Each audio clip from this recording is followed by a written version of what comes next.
Greetings, everybody. Nick DiVirgilio hanging out at Sweetwater, and on the other side of the Zoom call here is Mr. Jay Weinberg. What's going on, man? Hey, Nick. I'm good. Thanks for having me. Dude, this is a real pleasure to hang out and talk with you, and appreciate it. I've been a fan of Slipknot for a long time, so your drumming is incredible in that band, but you have a really cool history. We talked on the phone a little bit earlier today, and so let's talk a little bit about the history and the gear you use, and just let the people who don't know who you are here in Sweetwater land get to know you. Sure. Because it's a really cool story. Awesome. First thing I want to say is, you started playing drums relatively late. I mean, you were still young. You were only 14 years old, I guess. But you didn't start earlier in that. And with a father who is a famous drummer, was that your inspiration to find that instrument? Or did you just sort of fall into wanting to play drums? I think so. Yeah, I definitely came to the instrument relatively late. Like a lot of my friends who are drummers, like I hear the stories of like they started when they were 2 years old and stuff. And I gravitated towards it when I was like 14. And you're right, it was something that was in our household. It wasn't something that was like completely foreign to me. But I don't know. It just took like the right circumstances of finding what I loved about music that had me gravitate towards the music that I then wanted to play. Sure. And I kind of found like I found a purpose of what I wanted to do with an instrument. And that was, to me, that was like punk rock was allowing me to, that allowed me to gravitate towards the drums. But yeah, I gravitated towards it when I was 14, started playing guitar when I was like 9 years old. And I took lessons, but lessons kind of made it more like school, and I wanted to do something after school that wasn't reminding me of school.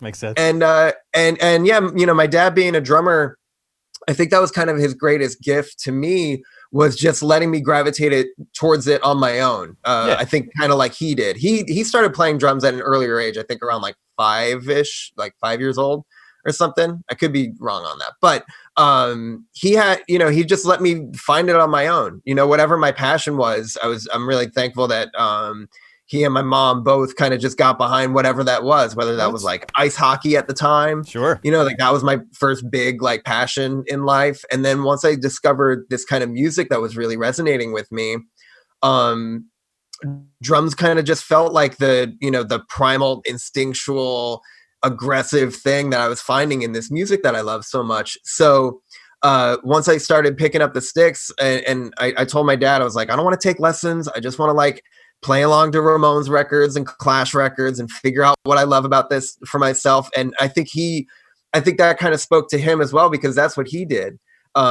So the freedom that he allowed me to just kind of go into our basement and just like shut off, and he didn't have any input on that. That was like the freedom from that was like the best gift of all, It sounds like some great parenting, actually. It was laissez-faire parenting, kind of letting your kid make his or her own mistakes. Yeah, but you're your own person. You got to figure it out for yourself. That's cool. And then the support of your parents is a great thing. It's awesome. It is, yeah. And just in case any of you out there don't know, Jay's father is Max Weinberg, drummer for Bruce Springsteen and the E Street Band for the whole time of that band. He was like a beginning member, just about, right? He started playing with Bruce around 1974, right when it was kind of Bruce hitting his stride with Born to Run. Yeah. And that was a huge moment for them. And back then, they were still in vans and cars and stuff going, so he, they really, that's when, I wish I could have been alive to see their band back then, and seeing what all those legends of the mid 70s, these like 4-hour, 5-hour marathon concerts and stuff I've only heard about in stories and seen on video. But yeah, that's my dad. That's awesome stuff, man. So just to take a little bit of left turn and talk about Springsteen, since you're known as a metal drummer, you play in a really hectic, frenetic band. Your fitness has to be just insane to be able to get through a show like that, because it's really amazing to hear you play an hour and a half, an hour and 45 minutes of drums like that. It's really cool. But one of your first gigs was subbing for your father, right? You played a tour in one of these shows, and so you'd only been playing drums for 4 or 5 years? Three going on 4 years. So what was it like, if you don't mind me asking, going from, relatively not playing drums for that long to stepping into your dad's drum throne at, I think it was Giant Stadium, was one of your first times sitting in with the band. There must have been a freaking 80,000 people there. Was it? How was that? What did that feel like? Completely surreal. Yeah, I was 17, so it was about like 3 years after I had started playing drums. But I had also, those 3 years to me was like, it was kind of like self-imposed like boot camp. It was all I did. I quit my hockey team. I just like holed up in a room and played drums, all the time. It was all I cared to do, and still it's all I want to do. Um, but so the circumstances that led to that point were I was like the last child of the members of the band. That we all kind of hover around sort of the same age, the same sort of 10, 15 years.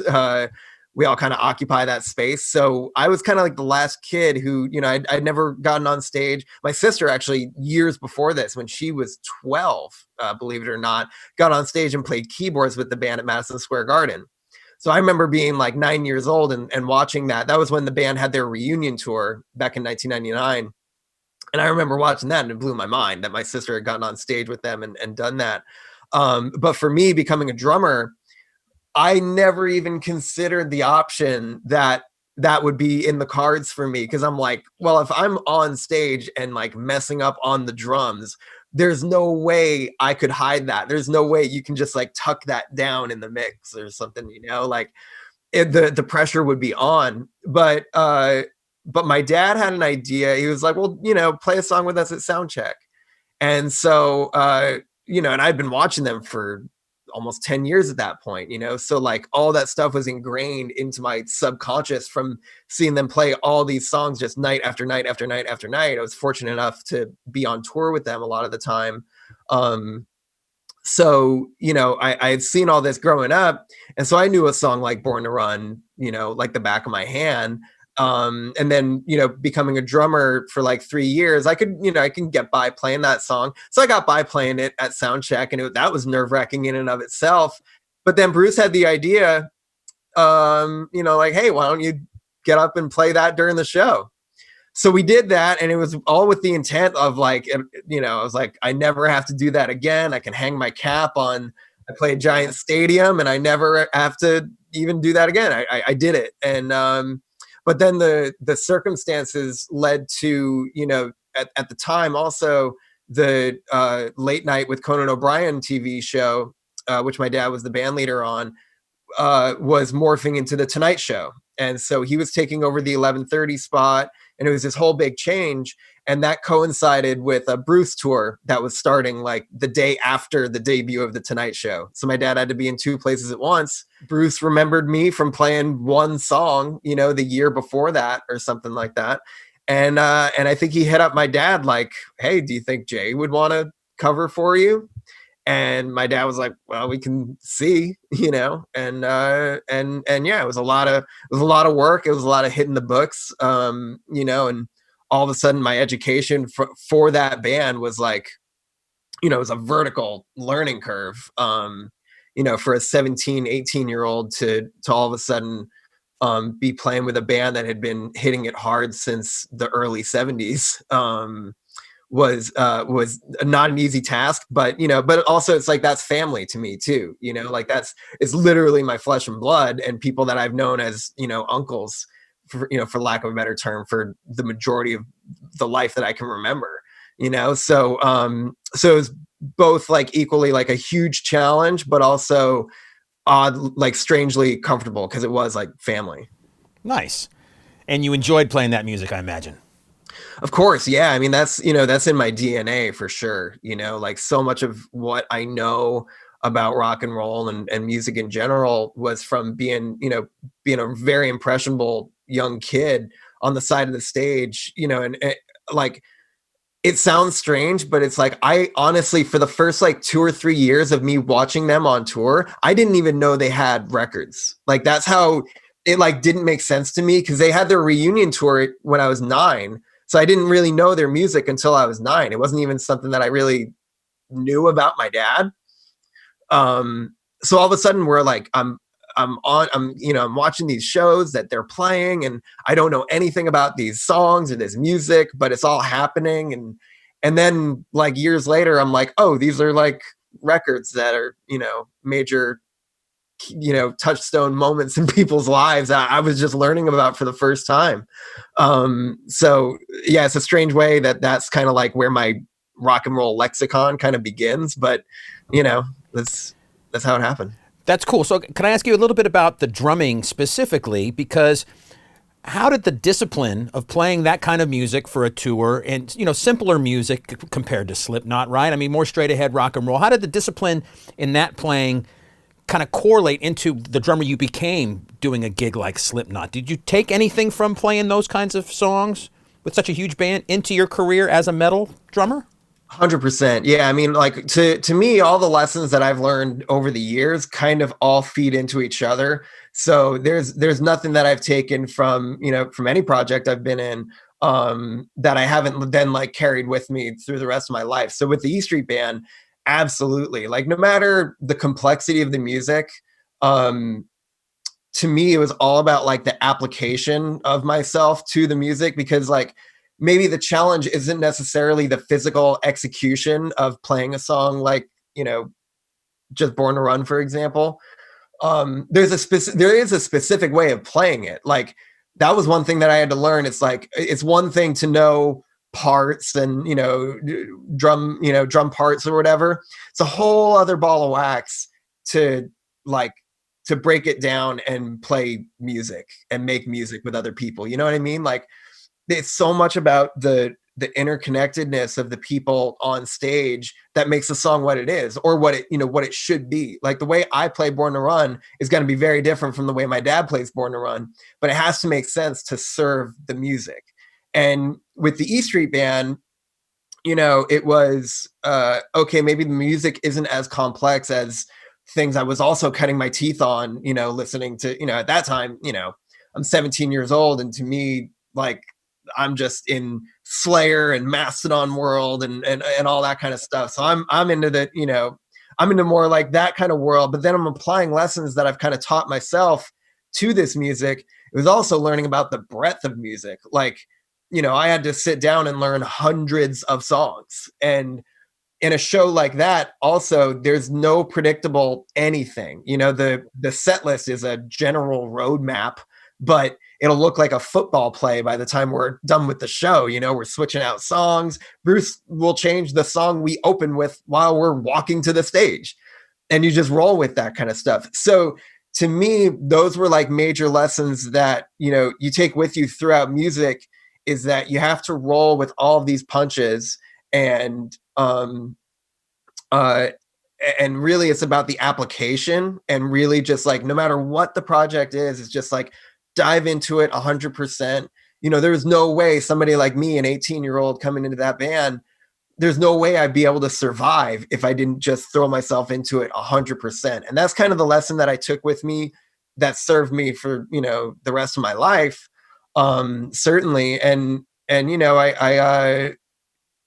like, and also learning about the different dynamics of different bands, because different combinations of people, like it's all chemistry, and with the E Street Band, it's very much a flying V towards Bruce. Like Bruce is like the apex of a flying V, and you're kind of everybody on stage is kind of honed in on that, and that's the glue that holds everybody together. And then as I can kind of compare that to my experience with Slipknot, it's a 9-person all out, just like tank assault of volume and intensity off the stage into the audience.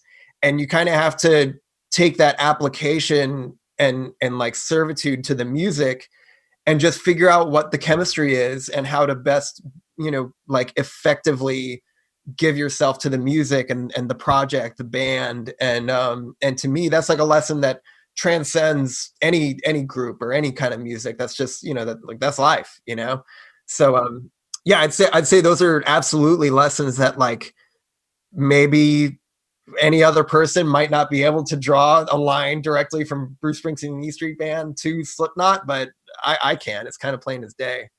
That's killer, man. That's a lot of cool information there. So I got to ask you a little bit about your technique because, again, you play in a really physical band, and you said you were sort of self-taught. You didn't take much lessons. You just kind of holed up in the basement and you went for it. So, a lot of really fast double bass drumming, a lot of sort of rhythms over the top of each other, a lot of sort of hard metal music. How did you start with technique to get to that level of speed? Just, I mean, the typical starting off slowly and ramping up until you got to that level, and how do you kind of keep up that physicality up to this day? Yeah, technique wise, I think starting off with those, bite size, like to me, everything has been setting manageable goals for myself, like one in front of the other, 1 foot in front of the other. And that's like, I mean, I think that's really true for anything, is that, if you have a goal in mind, goals are fantastic and you need them, but the means by which you reach that goal, to me, it's always been, bite-sized little manageable things incrementally to get to that point. And also having an awareness of my surroundings and always learning from people around me. Like that was my hugest education, was like, on one hand, yeah, you could say, I never took a lesson, right? But yeah, you got lots of life lessons. I mean, yeah, but like I'm taking lessons every minute of every day, of course, which is to me, that's like, that was the best way for me to be able to do it, was like learn by doing, learn by making my own mistakes and figuring out how to, just how to improve and whatever. So as far as technique goes, yeah, it started out with, trying my best to play along to like the Ramones live in London in 1975 album. That was like where I started. That was my first thing that I wanted to be able to prove to myself that I could do, was play along to a live Ramones record. Then once I figured out that I could do that, and I could hang through it, then I wanted to move on to Master of Puppets or something like that. And I would literally just put on my headphones and play along to it. At the time when I was playing along with a CD player that would skip when I was playing, because the concussions of me playing would make the CD player skip. But I just kind of like figured, all right, I'm going to start simple. I'll learn to play simple rock beats. And then once I think I asked my dad if I could get a double pedal. I mean, I was playing on like his old gear. And then I asked him if I could get a double bass pedal, because all of my favorite drummers were playing, 2 bass drums or double pedal. And I slowly got integrated with that. And then at the same time, I was coming of age to where I would go see local hardcore bands play at like the Knights of Columbus, down the street from where I lived. And I watch these guys who were, more seasoned than me. They had been playing drums a lot longer than me. And I would just watch the mechanics of what they were doing. And I was like, I want to figure out how to do that. And a piece of advice that my dad passed down to me that I'm always grateful for, and is kind of, it's just key information for any drummer to have, is like, you're always going to be best served with whatever practice you're doing is to a metronome. And to me, playing along to a metronome, doing exercises and just playing beats and stuff while keeping myself accountable, learning how to play with it as an instrument. To me, that's been what serves like the music that I love to play. Kind of has that frenetic energy where it feels like a freight train that's about to come off the tracks. But the important thing to me is that it's got to never come off the tracks. Like being tight is, to me, above all. Like any band that's impressive to me has always just been like tight together. And so as I apply that to a band like Slipknot, like we don't play live to a metronome or anything like that. Like we just do what we do because, we listen to each other, and the practice of hearing that metronome in my head allows me to feel the space in between notes and how I'm filling that. And that helps inform how I'm, speaking musically to the guitar players and the vocalists and stuff like that. And, it's got that energy to it, but it always has that invisible swing that's like super important to this kind of music. So technique wise has always been like, yeah, we all want to do crazy, gymnastics and stuff, but it's always about setting like incremental, bite-size things that I can accomplish all the way from when I was 14 until now. It's like it's an ongoing process, but you don't just kind of come out of the gates playing crazy music like this. You got to, set those goals for yourself. And once I feel like, once you reach those goals, you got to set new goals for yourself. And that's actually been speaking about like this moment in time where it's like, okay, we're prohibited from, playing live concerts and stuff. It's like, in a way it's, super annoying and frustrating, but also it kind of forces us drummers to really sit down with our instrument in isolation and take stock and reevaluate and re-technique things and just like I feel like there's an infinite way that you can go inwards as a drummer and learn about yourself and your own mechanics and your own techniques and stuff, and learning from others, of course, so it's weird. It's like I feel like I'm kind of too close to myself to analyze techniques, and I kind of just have what I do, and I just go for it. And that's one thing that served me well with our band is that they come from a similar school, even though we're different ages. They come from a similar school of just application, just go for it 100% every night. You can't leave anything back, whether it's in the studio, on stage. And I think that was one thing that they saw in me, because I've known them since I was a child as well.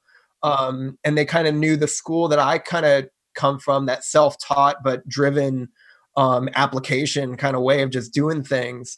And so I think that kind of informs my technique. It's just like tenaciously applying myself to stuff. Cool. So with this big break that we've had, do you think you could you sit back in your drum throne with the band and jump back into a show, or would it take you a long time to kind of get yourself back up to speed? Yeah. I mean, with us, I've kind of learned that like, no matter how much time apart we have, when we get back together and sit, and get behind our instruments, the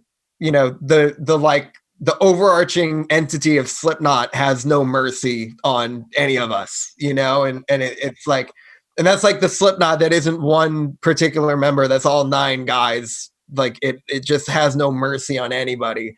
So you definitely feel it in the first couple, jams back. I remember, during the time that we just made our last record, We Are Not Your Kind, we had a period of like 3 years where we didn't play a show. So that first rehearsal back where we're, going through old material and stuff. Yeah, you definitely feel it like, okay, I haven't played a Slipknot set in 3 years, but that, that's all like muscle memory that comes back. And, to me, it all starts to click when everybody's there and like no one guy wants to let any other one guy down, and I think that's like the accountability you kind of have for each other and myself coming into a band that I've loved so much for a long time. It's like you just don't want to let anybody down, so you gotta hit the ground running, you gotta hit hard, because the entity of Slipknot will have no mercy, and that's the way it's always been. I'm fine with that. It hurts the first couple days back, but you start to ease into it. That's cool, man. I appreciate that a lot. Listen, we're going to talk about gear in just a second, but I have one last question about that. What's it like, and I'm sure you've probably answered this question a million times, what's it like playing that set with a mask on? Is it easy? Is it hard? Are you like just sweating your brains out? What's it like having that on? It's everything that you might imagine and way more, it is difficult, but it's right in a way. Okay. In many ways. It's the element of the band that I was so aware of as a fan. It's a show. It's part of the show. Yeah. Yeah, and even more than that, it's like it's all part of the art and coming from the understanding of like. There are layers to Slipknot that I grew to appreciate as a young person, that, you have the music that you're listening to. And sometimes like, people might have a different experience. Maybe it's the music that they're first impacted by. Maybe it's the appearance that people are first impacted by. It's everything coming together. It's the artwork, it's the visuals, it's the music, it's everything coming together that makes Slipknot what it is.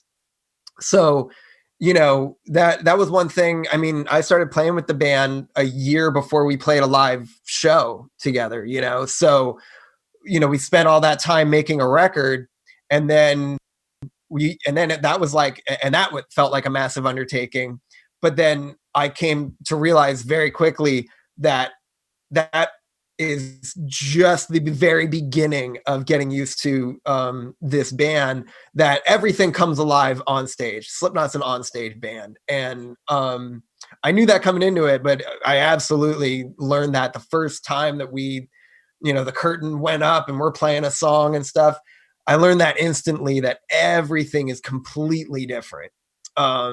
So the mask informs the music informs the physicality of everything. It's all just one big thing. And I feel like, putting that on, I'd only be able to really speak for myself, but you're really able to just tap into something that isn't necessarily there when you don't have it on. And that thing is Slipknot, so it's it's a difficult thing that I definitely had to acclimate myself to, but now it would feel weird playing those songs without it, in a way. It almost feels strange in rehearsal mode to play songs without that. It feels like there's an element missing that really kind of turns the key. All right, so we're at Sweetwater. We're all about gear. Let's talk about your gear, man. You've been playing SJC Drums for how long? When did you start with that company? About 10 years, 10 going on 11 years. They're a great company. I was such a fan of my first introduction to SJC was my friend Brandon Steineckert from the band Rancid.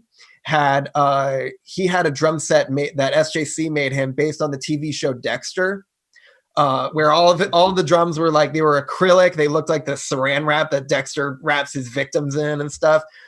It was just it was an art piece. It was like a playable drum set that was an art piece. And that just really spoke to me, that people are taking the craft of making drums to these crazy levels where it's a playable piece of art. And I had met Mike Chaprari, the owner of SJC. I had met him at a NAMM show once, and he introduced himself. And this is probably about a year after I had been playing with Bruce. And we just got to talking, but it was really when I saw that kit that Brandon had that I was like, dude, I gotta talk to you guys, because this is totally right up my alley. And 10 years later, thousands of discussions later, and many drum sets along the line, we've I'm just one of SJC's artists that I feel like I'm able to go so far down into this rabbit hole of creativity with them that they do. And they do that with all of their artists, all of the drummers who play SJC. So I love the craft and their attention to detail. And as we've gone on and developed some really rad things together, we've just gone deeper and deeper, tried to get more and more creative with it. And I love their creative spirit, It's definitely unique, man. They're definitely a one-of-a-kind company, the way they look. One quick question about your size of your kick drums. This just kind of stepped out at me when I was looking at your website. You got a great website, by the way. If anybody, check out jayweinberg.com. It's really clean and just really set up great. So it's a nice website for sure. Your kick drums are pretty shallow. You're only playing 14-inch deep kick drums. So are you finding you need the punch? Does that help you play the speed, or just you love the sound of the shallower kick drum rather than an 18 or something? It's kind of everything. I had experimented back when I first teamed up with SJC and I was playing easier music, for lack of a better phrase. I was a big fan of the long cannon kick drums. I've been a fan of drummers who would use those kind of crazy looking long drums. And so I used those for a period of time, and they're rad and have their own qualities, but they also just, mechanically you're pushing a lot more air from the batter head to the front. And so it takes, and when you're playing more simple punk rock, that that kind of feeds into the energy that you put into it. You kind of have to give it a little more oomph. And that was kind of fine when you're playing more simple, rock and roll or punk music or whatever. But the more and more as I've gotten accustomed to just playing, faster double bass music and whatever, I've trimmed down the depth of my kick drums. And when we went to design a kit for our latest round of touring, that's frustratingly been cut short by COVID. I told Mike, I was like, I want to design a kit that's if Ringo Starr was playing in Slipknot. I was like, I want this to have this like late 60s, mid 70s kind of, Ringo Starr meets Keith Moon kind of vibe. Where I wanted the kick drums to be much shallower. And like, there was a reason why those classic drums were made that way, because they sound awesome, and so, yeah, it's, to me, what I found in experimenting, and actually before we made that drum set, while we were doing pre-production for our last record, and we were like learning to play the record live as a band, the way that we tracked it, I tried out a bunch of different kick drums, like the same 22-inch head, but at different depths. So I tried it at like a 20-inch depth, an 18-inch depth, and a 14-inch depth. And I really resonated, no pun intended, I really resonated with the 14-inch depth, because it felt like it was a little bit more compact. It's a little easier to control, in that like the response is just kind of quicker. We're talking very finite kind of details, but when you're playing this kind of music, it's like the details matter to me. So I felt like the response I was getting was a little more lively. And you can also, I felt it was like easier to manipulate with, all your EQ that you can do with it. You can really, the simpler it is and the more kind of like punchy and quick it is, I feel like you have more, especially like our front of house technician can, he can really dial it in the way he needs to, and he's not battling a whole lot of reverb, or a whole lot of like air bouncing around in the kick drum. There are some music where there are some styles of music where that serves, and that's great. If you want that huge, airy kind of Bonham-y backbeat, that's great. But there are certain things for our music that it's better to just have it, quicker rather than boomier, more compact as opposed to more, cavernous and Grand Canyon like. So that was kind of the motivation to switch that up. And I've really been enjoying playing them live, because it just feels like I don't know if like economy of motion or economy of sound is kind of the way of looking at it, but that's kind of how it feels to me. It feels like I'm able to capitalize on like economy of motion. It just feels a little bit more responsive to me. Well, this is a good time to go right into your signature snare drum. It's a pretty amazing looking piece of gear, man. 48 plies. Yes. It's 48 plies of maple. And it's exactly what I play live on stage. That was a conversation between Mike Tripari and myself back in like 2015, because I was experimenting with different things. I had an acrylic drum that I was using live, and I'm also, in this space of time, I'm also just like getting used to playing Slipknot shows, and learning. And again, like it kind of goes back to that, just like learning by doing. I was learning what feels right and what sounds right on stage with Slipknot, because I had at that point in time I had never been on stage with Slipknot in my life, so I'm figuring out by doing. So I had an acrylic shell that wasn't quite cutting it. It sounded good and poppy, but I just needed more. And so Mike had this idea. He was like, "Hey, why don't we try just like a super thick 48 ply shell?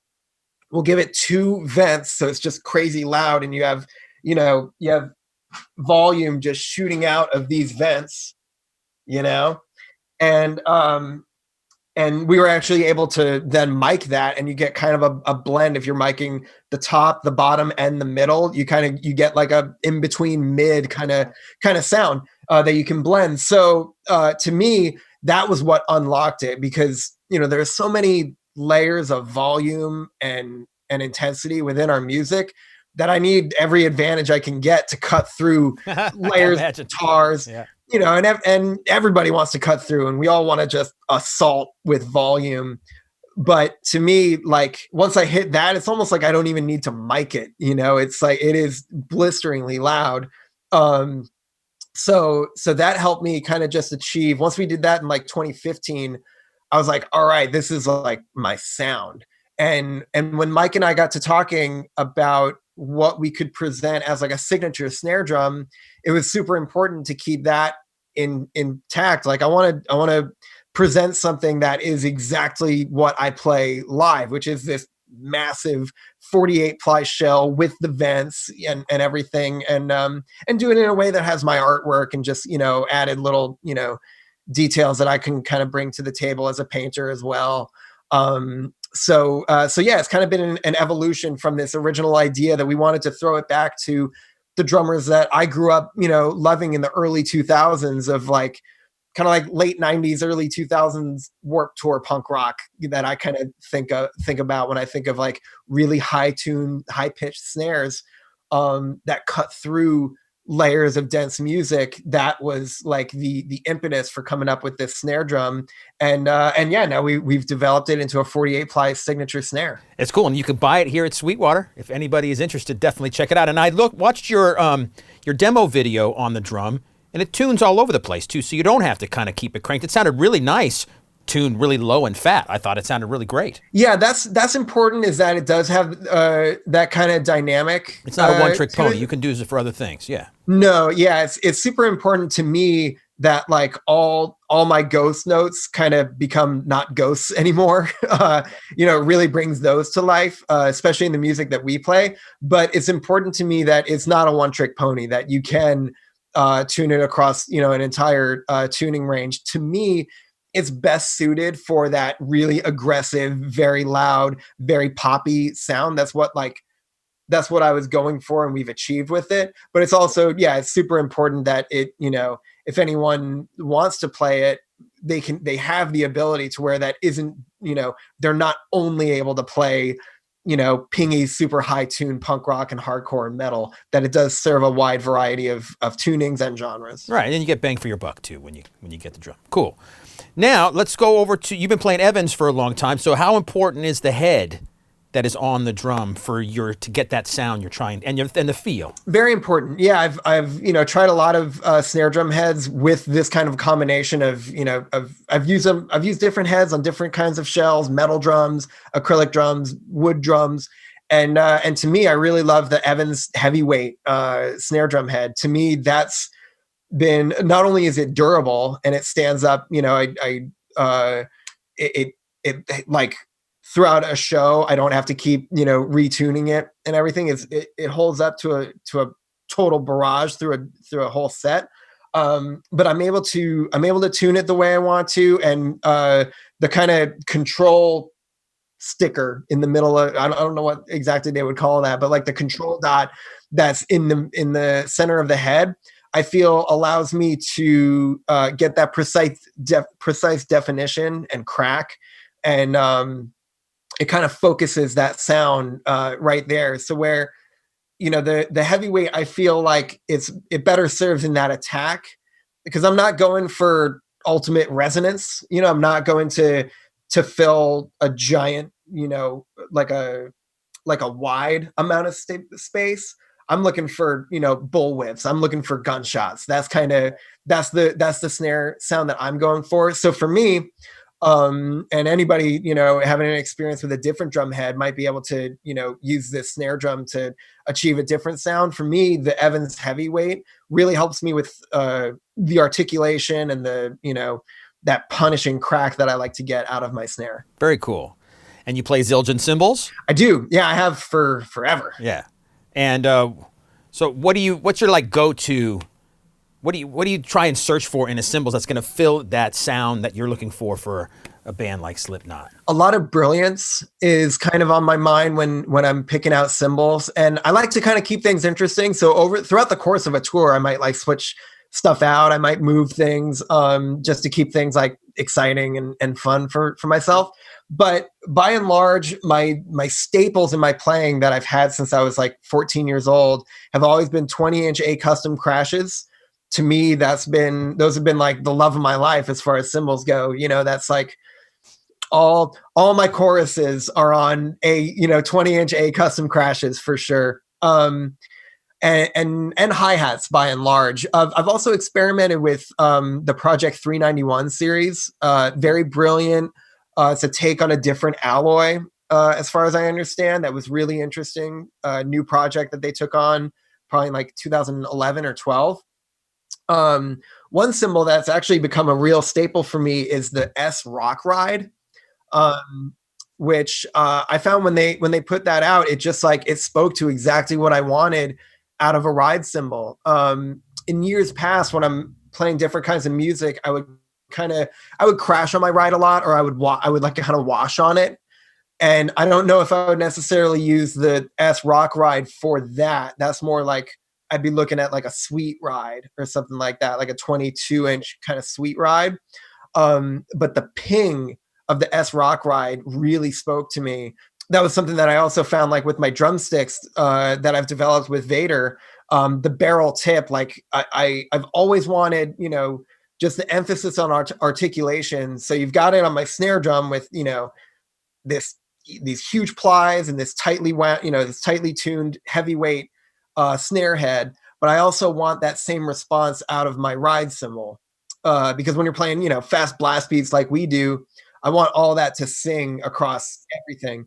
So on our last record, all that you hear ride wise is an S Rock Ride.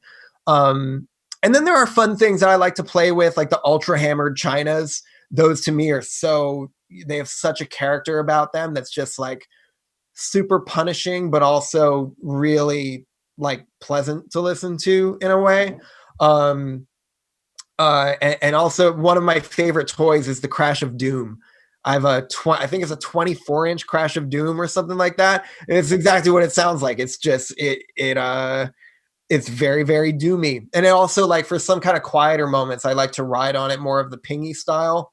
But ultimately I kind of save that for just big, big downbeats, big doomy downbeats that you can hear on our record and in shows and stuff. But by and large, yeah, it's kind of more brilliant, the more brilliant end of Zildjian cymbals. Very cool. And you mentioned your sticks, Vader 908 signature sticks. Now, I was looking at the size. It looks like it's around a 5B-ish as far as diameter. Sort of, yeah. It's a little bit different, and took a lot of like research and development with Vader over the course of like a year or two, in really honing in on the details to find space between, sticks that people are familiar with, like the 5B, the Power 5B, the Universal, the XD Punisher, which is maybe a little bit less of a well-known stick of Vader's. But these are all sticks that I've played, in the style that I do, and just found different things that I liked about them. And I got to talking to Vader about, like, I'd like to develop something that has qualities of all these, that has a sense of like home in my hand. But I want to lean more into, like I said, like I want to emphasize articulation. I want to emphasize quickness, but also there are so many moments in our music that need power. So I need kind of the best of both worlds. And I don't want to sacrifice on, if I'm playing a Power 5B, I'm doing a lot of big open notes and really just hammering it out. I'm not necessarily doing a lot of finesse stuff, but I wouldn't necessarily use a Power 5B if I'm doing crazy fast blast beats. But I like the feel of it in my hand. So I kind of had this puzzle that I wanted to figure out, where I'm like, I wanted to have the hand feel that I'm comfortable with, but I want to emphasize quickness and articulation. So that came with the taper is a little bit quicker. I have them right here. So, the taper here is a little bit quicker than on those other models. And I also fell in love with the barrel tip, which I feel kind of highlights those, the articulation on a ride cymbal, the crack that I'll get out of my snare drum. I've done a lot of like recording taste tests where I try a barrel tip or an acorn tip or a plastic tip. So it was always the barrel tip that for me was like defining the sound that I was looking for. And so we developed this stick, the 908, that has the characters of like when you want those big, beefy, musical moments, they're there, and they have the throw of a stick that has the weight behind it. But then when you're doing those fast tom rolls and the fast blast beats, that articulation is there and the rebound is there. That was also like the super important thing to me, was like a rebound off of a snare drum or a ride cymbal is there. And I feel like that's due to the quick taper and the barrel tip. So we created a unique stick that's unlike all those other models, But if someone is comfortable playing with a 5B, a 5A, a universal, the power 5B, or a Punisher, this kind of sits in that wheelhouse, but it leans more into that quickness and articulation. Now I noticed you play a lot of Roland stuff. So do you use Roland? Use any electronics at all in a Slipknot show, or is it all acoustic drums? I have is primarily acoustic drums, but I have integrated some things here and there just because I love I love the way that Roland, you can see, right behind me. I have a Roland VAD kit that I got used to playing on the TD50. We're fortunate that when we're on tour, actually a lot of We Are Not Your Kind was written in a primarily in a sense while we're like on tour, because we're only on stage for an hour and 45 minutes. The rest of the time we want to play music, and we're doing a lot of stuff in our little mobile studio, and it's a great tool to set up a mobile recording studio when you have a Roland TD50 or a VAD kit. So I got used to creating some stuff, and some demos were made where we're like very inspired by sounds that we're getting out of the TD50, because there's so much like creativity put into that instrument. So yeah, there are actually some things that I've I'd never before I started using the TD50, I'd never used any electronics. But I got so inspired by these things that I've been, integrating electronics here and there, and I really want to use them more. I'm kind of like always I'm trying to find excuses to like introduce a new thing to help achieve a certain sound or whatever. Or if we're playing a particular song that has a sample that's more of a rhythmic thing that I would play. I've added an electronic pad for that. If we play a song like Spiders from our latest record, there's a much deeper, beefier snare sound on that. So I might not necessarily want to play that. If we play it live, I might not necessarily want to play that on my 48 ply snare that's tuned really high for the rest of the set. I might have, a Roland snare drum with that snare drum ready to go. So it gives that authentic, nod to that specific snare sound. So yeah, I really enjoy playing on the Roland kits in that oftentimes when I'm playing on them, I lose myself in it, and I often forget that I'm like playing on electronic drums because they are so expressive. And I know you have experience with like working with the new snare that speaks to the brain with the USB. They're all of a sudden very expressive, and you can play pings on a ride and then roll your hand over it and it mutes it like an actual cymbal would. That stuff is super exciting to me, that the technology has gotten to a point, and they're not stopping, they're not slowing down by any means. So I love playing Roland drums and cymbals as a tool for recording. It's very helpful, but also learning ways that I can implement it into kind of a caveman way of approaching drums, very simplistic and drums, cymbals, very caveman. I like kind of introducing new tricks here and there. So yeah, the Roland V drums really allow for that. Very cool, man. Lots of cool stuff here.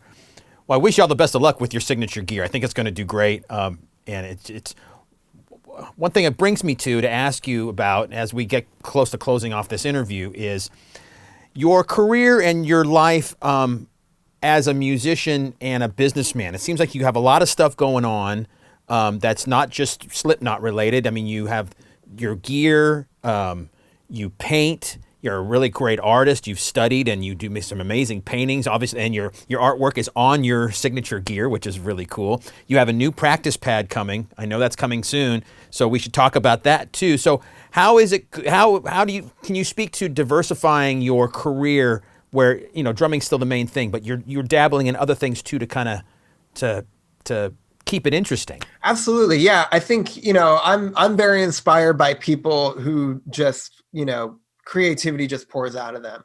And oftentimes I've met visual artists who are also musicians. I've met musicians who are also visual artists. And these things kind of, at a young age became very ingrained that like, you don't have to at least for myself, I didn't want to just find one thing for my expression. I have the thing that I love to sink my teeth into the most, which is drums, of course. But I feel like whenever I've been at a, not a stopping point, but whenever I felt like I'm digging so hard into drums, or I've been on tour for, 2-3 months straight or something like that, I want to do something that then exercises different muscles of my creativity.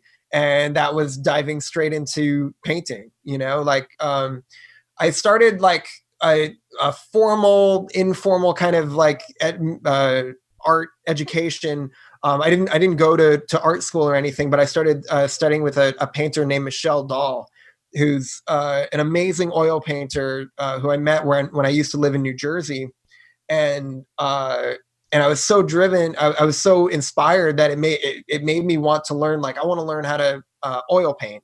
And so, not having any experience with like art education or whatever, I would just go take lessons from Michelle.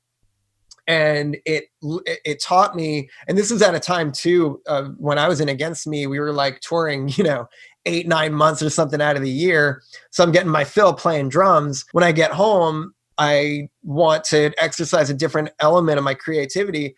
So I dove right into learning how to oil paint, and it became such an extension of this creativity. And I learned over the years that I was like, these two, all these things, they're not separate. They're all very interconnected. And so it was a dream of mine, of course, once I started talking with SJC and we started, developing drum sets, I wanted to extend my hand onto making drum sets. I was like, I don't want to just have a drum set that is somebody else's vision for what I might like. I was like, I want to be as hands-on as I can with it. So yeah, that's extended to, doing the artwork that's on the Vader 908s. That's extended to doing the artwork that's on my 48 ply signature snare drum. And actually, yeah, on my new practice pad, which we can definitely get into. So this is the brand new Jay Weinberg SJC practice pad called First Blood. It's coming out today. We're finding out, or it's coming out soon. And yeah, it's basically, Mike and I have been talking about like, man, we got to do something, bringing artwork onto a drum pad, something that I haven't done before, and figuring out how to make it happen. So here it is. And yeah, it's all about like bringing it all together, because I feel once I'm at a point where I feel like I'm really pushing myself on drums, and I'm, I've been playing drums every day on tour or whatever. Come home from that, I want to exercise something different. And it all comes from the same inspirations that I'm taking in every day. And I feel like if you're able to, synthesize those, if you're able to, bring all those inspirations together, nothing has to have any kind of like strict divisions. You can blur all the lines, and you can, you're not just a musician or a painter or whatever. You can just, you can just be an artist. And that's, those are all my favorite artists, are people that were able to, wrap their hands around that. So yeah, it's just a matter of like being creative, doing stuff, just, not stopping when there's, no more music to be played or something. It's always, there's always stuff to make. There's always, new, there's always new things to explore within your own creativity, if you're down to, to go out and seek it, Well, that's awesome. I wish best of luck with the pad. How does it feel? Feels great. It feels awesome, especially with the 908s. The rebound, the rebound is absolutely there, and yeah, it's like to me, it's just another extension of like, because when before I'm, been playing with Slipknot, and we're fortunate to have a mobile studio where I can get on the drums. I can get on my Roland V drums and play for like 2 or 3 hours before we even hit the stage. I can do that. But in years past, I'm just the, maybe I'm the annoying drummer guy in the, in the dressing room with the practice pad and the metronome, and I'm going and I'm warming up and stuff. This thing is super compact. It's an 8-inch playing surface. You can fit it in your backpack. And it's just easy to take anywhere and get your chops in. And, for this period of time too, it's a great way for, I speak for myself, but probably for all drummers, that this is it's a great opportunity to just like, all right, I can't play in front of many people. I'm just honing my stuff in my bedroom. I'm honing it. I'm honing my practice. So to me, it was a dream to develop a drum pad. And like you kind of mentioned, it's like, I want anything that I do, anything that I'm a part of, especially with SJC, people who are so rooted in like creativity and just pushing the boundaries with that. I want it to have my hand in it. I want my snare drum to not only be what I conceptualize as a good sounding snare drum, but I'm a painter. I want to paint on it, and if I come up with a practice pad, I don't want it to just feel great, playing it. I want it to be a playable piece of art. Cause to me, that's where all my inspiration comes from. So if I can put little, drops of it in that's a success at the end of the day. Killer, man. Well, best of luck with that. So that's a lot of great info. I've got to get you up here to Sweetwater once the world gets back to normal, which let's keep our fingers crossed that happens sooner rather than later. It would be wonderful to have you up here, man. And a lot of stuff going on. We're big fans of SJC and Evans and Zildjian and Roland and everything else you play. So come on up and join us sometime soon. I love that. Glad that you're doing well down there in Nashville with all the craziness that's been going on. And stay safe. And let's talk again soon, I hope. Thank you. Yeah, likewise. Thanks for having me. Great to talk to you. All right, everybody. Thanks so much for hanging out. Make sure you check out all of Jay's stuff. JayWeinbergOfficial.com. Slipknot, his paintings, so much really cool stuff going on. All the gear Jay plays, SJC, Evans, Zildjian, Roland, DW. You play DW pedals and stuff like that too still? DW pedals and hardware. Lots of great stuff to check out. And soon we'll get Jay on up here to Sweetwater. So thanks so much for hanging out with me today, everybody. Talk to you again soon.